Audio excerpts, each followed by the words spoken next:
Bom dia pessoal, meu nome é Márcio Cavani e eu estou aqui para refutar alguns vídeos que eu vi na internet. Por exemplo, esse daqui. E eu sempre costumo dizer para a garotada que está nos ouvindo aqui, tem dúvida? Pergunta com o teu pai, com o teu avô, como foi aquele momento. Aquela época foi uma época de pleno emprego, de segurança, de respeito, de educação. Cara, engraçado que eu perguntei pro meu pai e ele te mandou tomar no cu. É claro que ele mandou. Um apresentador que fala desse jeito em um programa só pode ter um pai desse jeito. Aliás, é uma tática muito utilizada pelo pessoal quando não se tem argumento falar ofensas verbais como essa. É uma ideia muito criativa. Vai, ele responde. Muito louco, meu pai. Sério, meu pai. E olha que ele teve educação na época da ditadura. Sim, ele estudou naquela época, na época do regime militar. Mas ele não teve educação. Pois naquela época, educação ou etiqueta se vinha de berço. E você ia na escola apenas para respeitar os professores e aprender ciência, matemática, português e etc. Por aí vai. Lógico que seu pai era louco. Afinal, botar o nome do filho de Gregório... Ou seja, ao contrário do meu pai, tem muita gente que não lembra das experiências ruins que teve na ditadura. Mas tudo bem, tem que ter paciência. A gente tende a bloquear experiências traumáticas. O Brasil é um pouco como aquela sua amiga que terminou com um cara escroto e agora fica... Ai, mas ele era tão fofo. Não, não era e a gente vai te lembrar, amiga. Vamos mandar foto do cara usando o cabalão da Ralph Lauren. A gente vai, é isso que amigo faz. Vai lembrar que ele usava um carro com neon embaixo. Tá? Que ele tinha uma tatuagem que dizia Deus é top em letras cursivas. Para uma pessoa simpatizante do socialismo, até que você está conhecendo marcas capitalistas demais. Você não acha, não? É o verdadeiro socialista de iPhone. O Bolsonaro, ele é daqueles que acham que na ditadura houve o chamado milagre econômico. E é verdade, o PIB cresceu 10% por ano entre 68 e 73. E é verdade que a inflação caiu, mas esse milagre não foi para todo mundo. Para que o plano de crescimento funcionasse, os militares resolveram conter os salários, mudando a fórmula de reajuste pela inflação. O valor real do salário mínimo dos anos 70 passou a equivaler a metade do que valia antes. A medida foi tão impopular que foi preciso calar os sindicatos para que ninguém reclamasse. O direito à greve acabou. Havia mesmo muito emprego no setor da construção civil, mas com jornadas de até 56 horas semanais, além de sábados e domingos. Deve ser isso, aliás, que o Bolsonaro queria dizer quando falou em pleno emprego. Bom mesmo foi a economia do Lula, que aumentou o salário mínimo e veja a bosta que deu. Numa economia que já estava estável, dólar a R$1, estamos a mais de 3,40. Deu muito certo. Quando estava tudo controlado, você aumentar o salário mínimo. Como deu certo agora também, não trabalhar. Antes se trabalhava 16 horas. Sim, hoje não se trabalha hora nenhuma, porque temos mais de 14 milhões de desempregados. Ou seja, antes sustenta a sua família trabalhando 16 horas por dia, do que não ter como sustentar sua família.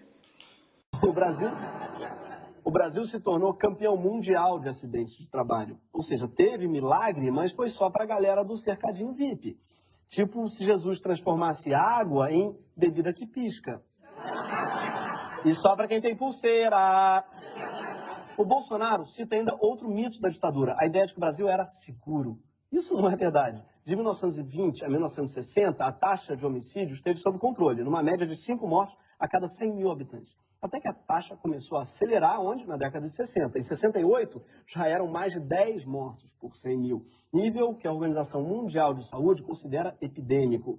Sim, se o homicídio fosse uma doença, na ditadura tinha virado uma epidemia. Filho, leva esse casaquinho aqui que você pode pegar um homicídio.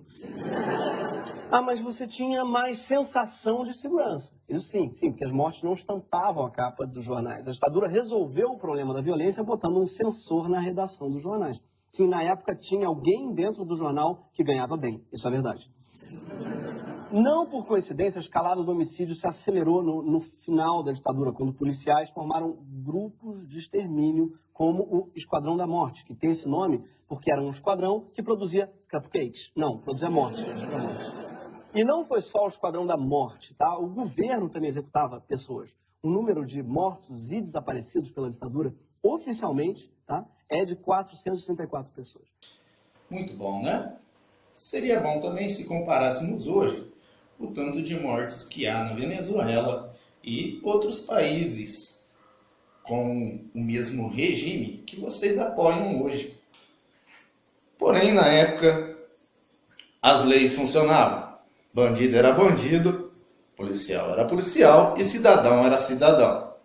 Veja algumas fotos dos seus pais ou de alguns jornais da época, se tinha, como vocês falam, policial batendo todo mundo na rua toda hora, se ninguém andava tranquilamente, se alguém era preso dentro do país, não podia sair daqui. Isso é o que acontece em Cuba, você não pode sair de lá. Aquilo é um regime militar e comunista. Agora aqui, você tinha o direito de ir e vir.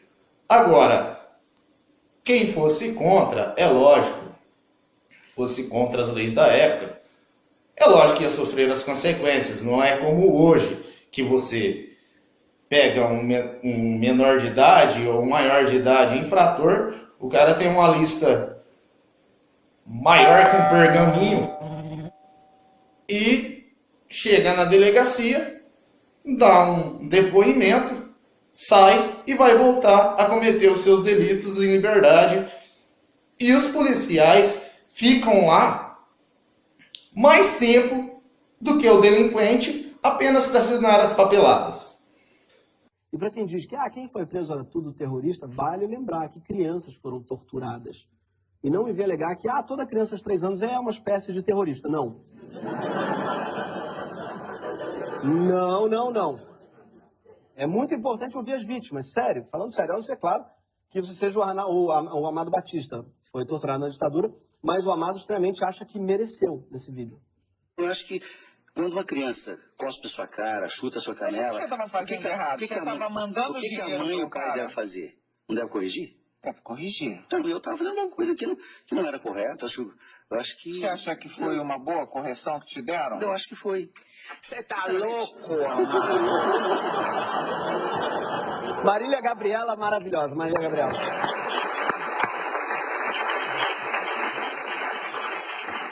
Acho que toda vez que alguém vier falar bem da ditadura, tem que responder: você tá louco, Amado?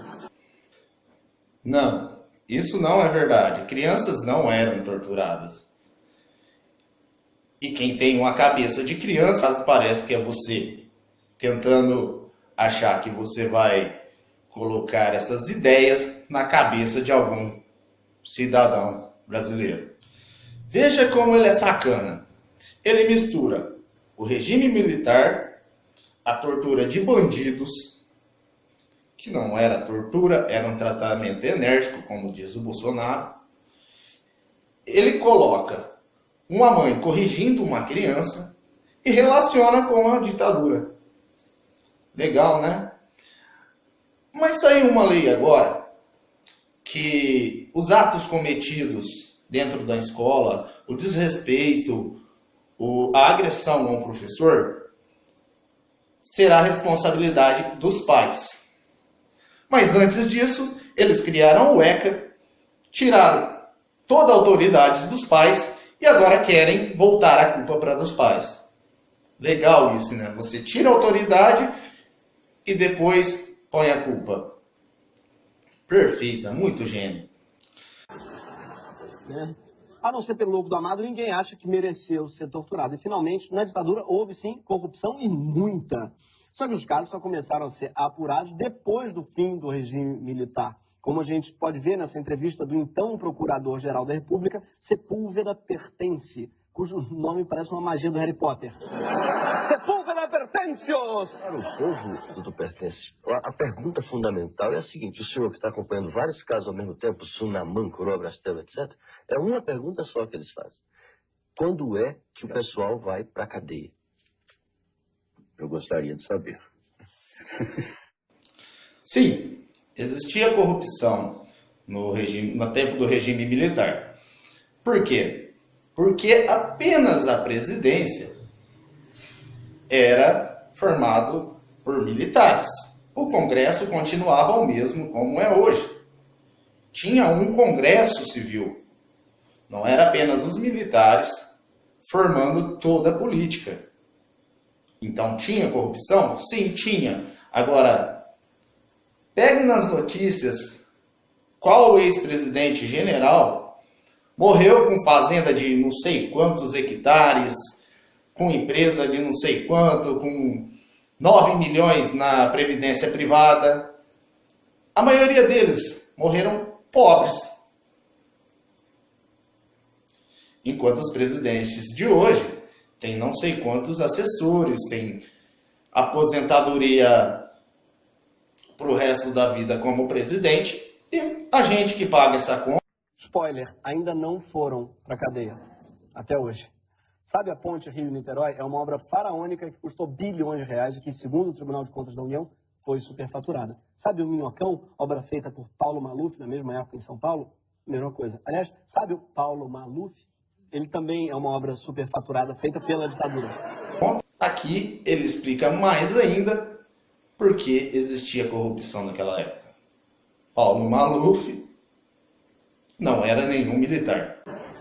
Mas era outro tipo de corrupção, né? Não era que nem hoje, que o Marcelo Odebrecht dá 100 milhões para ganhar licitações da Petrobras. Realmente, não era. Naquela época, as empresas já estavam dentro do Estado. O golpe militar de 64 não foi dado só por militares. Teve um apoio imenso de setores da sociedade civil, incluindo empresários. Mais de 80 empresas financiaram, ou pelo menos apoiaram, a ditadura. Sim, não foi um golpe, foi um crowdfunding.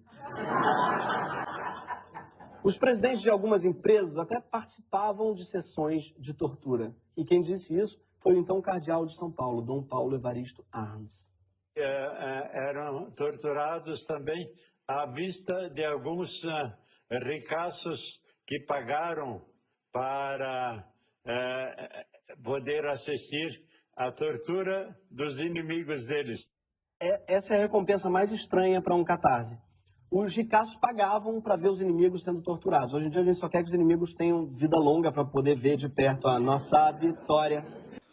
A tortura, no caso, dos inimigos deles, ele diz. Quem eram os inimigos deles? Os comunistas. Na época chamados de as pessoas que comiam criancinhas. Por que será, hein, que os comunistas eram chamados assim? Progredimos. A participação dos empresários na ditadura era escancarada. Os fornos da empresa Votorantim foram usados para queimar toneladas de livros, filmes e até capas de discos. Na Argentina, um dos crimes pelos quais o ditador Videla foi condenado à prisão perpétua foi o de genocídio cultural, por ter queimado livros durante a ditadura. Sabe o que aconteceu aqui?